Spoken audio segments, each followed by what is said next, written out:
이번에 살펴볼 종목은 모아라이프 플러스입니다. 모아라이프 플러스의 테마는 항암제 제약 바이오 코로나 치료제 건강기능식품 백신이 있습니다.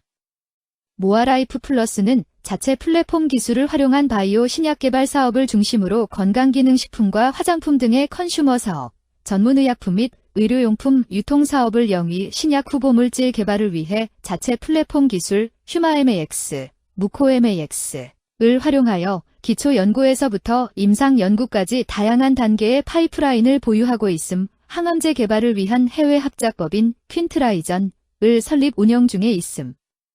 모아라이프 플러스는 항암제 관련주로 분류가 됩니다.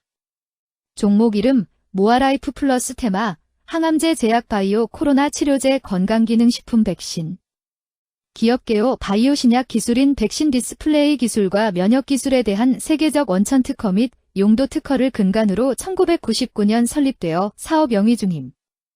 동사의 주요 사업 부문은 신약개발 부문, 헬스케어 부문, 스킨케어 부문, 의약품 유통 부문으로 구분되며 이스라엘 현지 법인을 종속기업으로 두고 있음.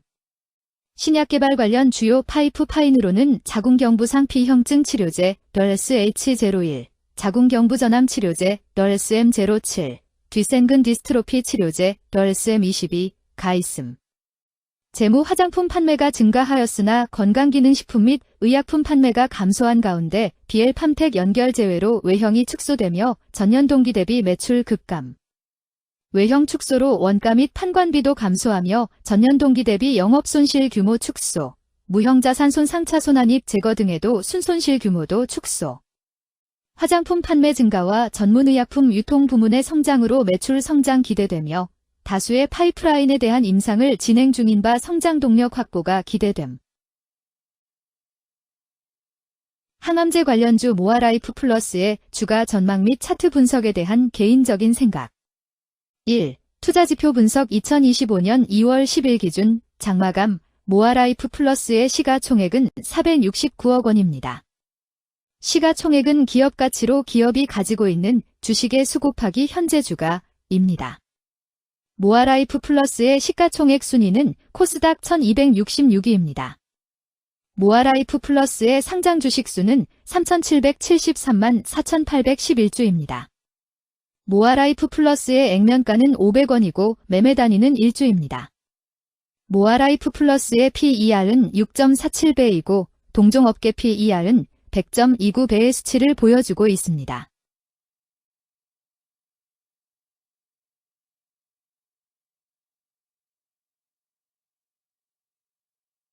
작년 말의 연간 실적을 보면 PER은 8.54배, EPS 주당 순이익은 249원, BPS는 1022원, PBR은 2.08배입니다. 연도별 EPS는 2021년 12, 672원, 2022년 12, 727원, 증가율 8.185%, 2023년 12, 249원, 증가율 134.25%, 2024년 12, 0원, 증가율 0%입니다. 연도별 EPS 증가율이 25% 미만으로 캔 SLIM 투자에 적정하다고 보기 어렵습니다. 연도별 ROE는 2021년 12, 52.21%, 2022년 12, 69.27%, 2023년 12, 29.3%, 2024년 12, 0.0%입니다. 연도별 ROE가 17% 미만으로 캔 SLIM 투자에 적정하다고 보기 어렵습니다. PBR과 BPS는 각각 1.19배, 1044원입니다. 최근 영업이익 수치는 145억 원, 97억 원, 52억 원입니다. 최근 당기순이익 수치는 358억 원, 337억 원, 81억 원입니다. 모아라이프 플러스의 재무를 보면 최근 3년간 영업이익과 당기순이익을 올리지 못하고 있는 것으로 나타났습니다. 이러한 재무 상황은 해당 종목이 현재 손실을 기록하고 있거나 안정된 이익을 창출하지 못하고 있다는 것을 시사합니다. 이는 상장 폐지 가능성이 있음을 나타내므로 투자자들은 이러한 리스크를 고려하여 투자 결정을 내리는 것이 중요합니다. 최근 부채 비율은 37.10%이고 유보율은 198.15%입니다. 100% 이하로 부채 비율이 상당히 낮은 편에 속하는 종목입니다. 유보율이 보통인 편에 속하는 종목입니다. 평범한 종목입니다. 2023년 결산 기준 업종별 재무 비율을 살펴보겠습니다. 모아라이프 플러스는 전문, 과학 및 기술 서비스업에 해당하며 같은 업종에 142.0개의 종목이 있습니다. 1. 부채 비율 업종 평균 부채 비율이 77.67%이고 모아라이프 플러스의 부채 비율이 39.97%로 업종 평균보다 낮습니다. 이는 기업이 보수적인 재무 정책을 유지했음을 나타냅니다. 이는 안정적인 재무 구조를 의미합니다. 낮은 부채 비율은 경제 변동성에 대한 내성이 높고 재무 리스크가 낮습니다. 이는 안정적인 수익을 기대할 수 있음을 시사합니다. 보수적이지만 안정적인 수익을 추구하는 투자자에게 적합한 기업입니다. 장기적으로 안정적 성과를 기대할 수 있습니다. 2. 총자산 증가율 업종 평균 총자산 증가율이 10.69%이고 모아라이프 플러스의 총자산 증가율이 30.61%로 업종 평균보다 낮습니다. 이는 기업이 보수적인 자산 운용을 했음을 나타냅니다. 자산 증가율이 낮더라도 효율적으로 자산을 활용하고 있는지 확인해야 합니다. 안정적인 운영이 지속될 가능성이 큽니다. 안정적이고 보수적인 투자 성향을 가진 투자자에게 적합합니다. 안정적인 수익을 추구하는 전략에 부합합니다. 3. 매출액 증가율 업종 평균 매출액 증가율이 22.31%이고 모아라이프 플러스의 매출액 증가율이 17.08%로 업종 평균보다 낮습니다. 이는 시장 점유율 감소나 경쟁력 저하를 의미할 수 있습니다. 매출 성장률을 개선하기 위해서는 새로운 성장 전략이 필요합니다. 매출 증가율이 낮은 기업은 시장에서 성장 잠재력이 크지 않아 성장주보다는 가치주로 분류될 가능성이 큽니다. 매출 증가율이 낮아 성장주로 분류되지 않지만 안정적인 수익을 내고 있고 현재 주가는 내재 가치보다 낮게 평가되어 있을 경우 저평가된 주식을 발굴하는 전략이 유효할 수 있습니다. 4. 순이익 증가율 업종 평균 순이익 증가율이 8.19%이고 모아라이프 플러스의 순이익 증가율이 0.0%로 업종 평균보다 낮습니다. 이는 비용 증가나 수익성 악화를 나타낼 수 있습니다. 수익성을 개선하기 위한 구조조정이나 비용 절감 전략이 필요합니다. 단기적인 어려움이 있는 기업이라도 구조조정 등의 개선 가능성이 있다면 저평가된 상태에서 투자 기회를 모색할 수 있습니다. 5. 영업이익 증가율 업종 평균 영업이익 증가율이 2.19%이고 모아라이프 플러스의 영업이익 증가율이 0.0%로 업종 평균보다 높습니다. 이는 기업의 핵심 영업활동이 효율적으로 운영되었음을 나타냅니다. 지속적인 영업이익 성장이 기대되며 이는 장기적인 수익성 향상을 시사합니다. 핵심 영업 부문이 강력한 기업에 투자하면 안정적이며 높은 수익을 기대할 수 있습니다. 6. 총자본 순이익률 업종 평균 총자본 순이익률이 15.11%이고 모아라이프 플러스의 총자본 순이익률이 15.13%로 업종 평균보다 낮습니다. 이는 자본 활용 효율성이 낮았음을 시사합니다. 자본 효율성을 높이기 위한 자산 재구성, 비핵심 자산 매각 등이 필요합니다. 자본 효율성 개선 가능성이 있는 기업에 투자하면 중장기적으로 수익성을 개선할 수 있습니다. 7. 자기자본 비율 업종 평균 자기자본 비율이 61.71%이고 모아라이프 플러스의 자기자본 비율이 71.44%로 업종 평균보다 높습니다. 이는 부채보다는 자기자본에 의존했음을 나타냅니다. 재무 구조가 안정적이며 경제적 변동성에 대한 내성이 강합니다. 안정적이고 낮은 리스크를 선호하는 투자자에게 적합합니다. 장기적으로 안정적인 수익을 기대할 수 있습니다.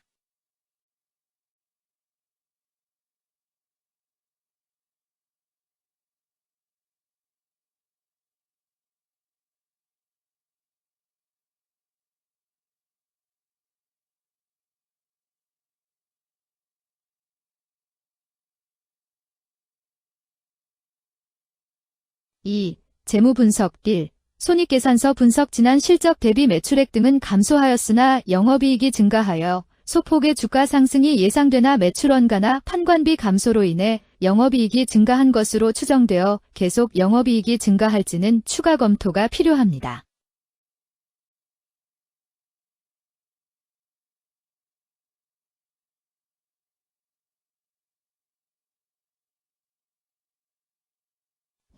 재무상태표 분석. 현금성 자산이 매출액 대비 268.95%로 적정하지 아니한 것으로 보입니다.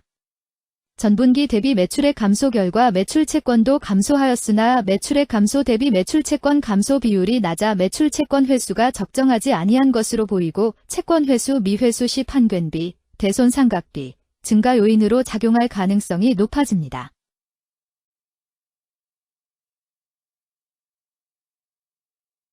3. 현금 흐름표 분석. 영업활동 현금 흐름보다 당기순이익이 더 큽니다. 일반적으로 감가상각비의 영향, 당기순이익의 가산으로 영업활동 현금 흐름이 당기순이익보다 높으므로 영업활동 현금 흐름이 당기순이익보다 낮은 이유를 확인할 필요가 있습니다. 현금 흐름표로 볼 때 당해 법인은 영업활동 현금 흐름이 플러스, 투자 현금 흐름이 플러스, 재무 현금 흐름이 마이너스인 구조조정형입니다. 영업활동 현금 흐름, 투자 현금 흐름, 재무 현금 흐름으로 보아 영업활동으로 인해 현금을 창출 중이고 금융자산을 처분하여 차입금 상환이나 배당을 하는 경우에 해당하고 주로 재무구조를 강화하는 기업에 해당합니다. 또는 주주들에 대한 배려를 강화하는 기업으로도 해석될 수 있습니다.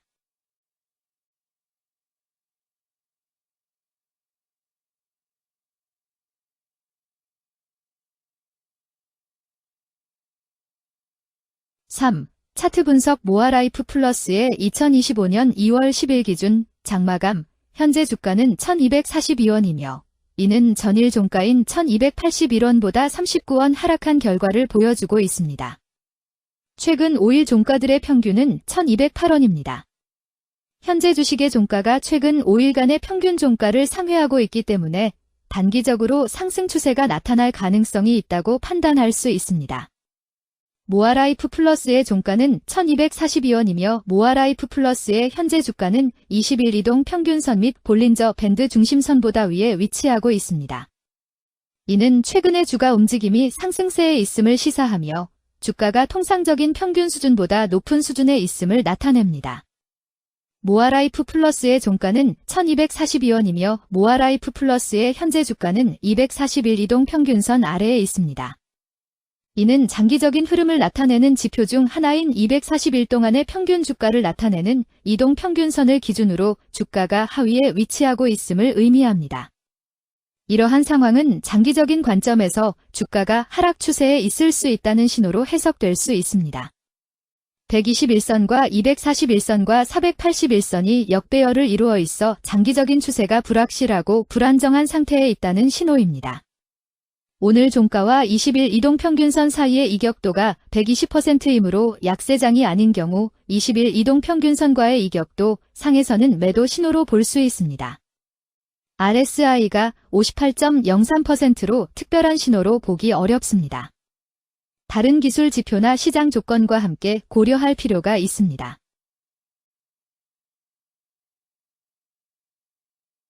금일 항암제 제약 바이오 코로나 치료제 건강기능식품 백신은 거래량 53,440주가 거래되었으며 거래대금 6,700만 원이 움직였습니다. 금일의 거래에서는 각 거래원이 얼마만큼의 주식을 거래했는지에 대한 정보를 살펴보려 합니다. 이를 통해 시장 참여자들 간의 거래 활동과 주식 시장의 동향을 파악할 수 있습니다. 금일 매도 상위 거래원은 각각 미래에셋증권에서 12,415주, 키움증권에서 9,223주, 신한투자증권에서 6,183주, 대신증권에서 4,852주, NH투자증권에서 4,428주를 매도하였습니다. 금일 매수 상위 거래원은 각각 NH투자증권에서 11,014주, 키움증권에서 9,060주, 미래에셋증권에서 7,528주, 한국투자증권에서 7,044주, JP모간에서 4,002주를 매수하였습니다. 최근 5일간 외국인 보유 비율 0.01%은 9,088주만큼 순매도를 하였으며 기관은 0주만큼 순매도하는 양상을 보이고 있습니다. 여기까지 모아라이프 플러스에 대한 개인적인 의견이었습니다. 투자 결정에 있어서는 개인이 사용하는 전략과 방법에 따라 결과가 다를 수 있습니다. 안전하게 투자하고 수익을 올리기 위해서는 자신에게 적합한 방법을 선택하고 신중한 분석이 필요합니다. 투자에는 항상 리스크가 따르므로 조심하시기 바랍니다. 저의 의견은 참고 용도로만 이해해 주시기를 부탁드립니다. 주식 투자에 관한 모든 결정은 투자자 개인의 판단과 책임에 따라 이루어져야 합니다. 제가 제시한 정보나 의견은 투자에 대한 일반적인 정보일 뿐이며 개별 투자 상황에 따라 달라질 수 있습니다. 어떠한 투자에 대한 책임도 지지 않음을 알려드립니다. 항암제 관련주 모아라이프 플러스 주가 전망 및 차트 분석